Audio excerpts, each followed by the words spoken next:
warahmatullahi wabarakatuh.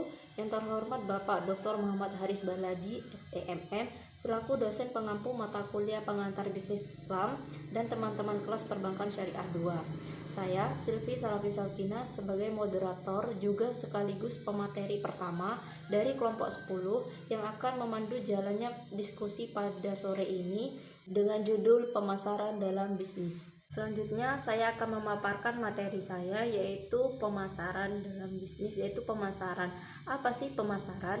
Pemasaran adalah kegiatan merencanakan dan melaksanakan proses produksi, kemudian memberi harga, mempromosikan, lalu menyalurkan barang atau jasa atau ide dalam rangka menciptakan pertukaran nilai atau nilai uang dengan menciptakan sasaran untuk memenuhi pelanggan serta perusahaan atau memenuhi kebutuhan pelanggan serta perusahaan.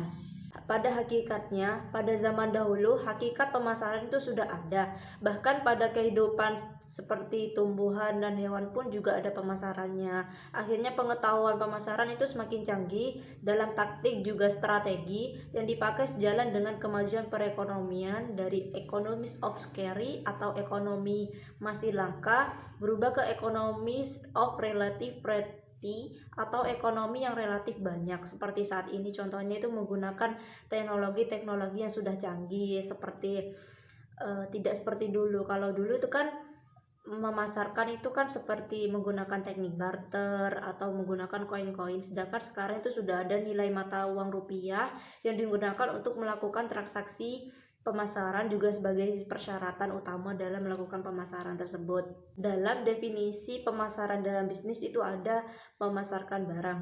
Memasarkan barang yaitu menjual produk atau barang atau memasang iklan yang menarik terhadap produk atau barang yang kita jual agar kita dapat menarik minat konsumen, juga agar produk yang kita jual itu menjadi laris. Dalam pemasaran dalam bisnis itu terdapat tantangan dan peluang utama dalam dunia bisnis, yaitu globalisasi, peluang pemasaran yang mengutamakan sumber daya manusia atau aset fisik dan tujuan, serta suatu perusahaan demi mengambil tindakan atas adanya ancaman pasar global.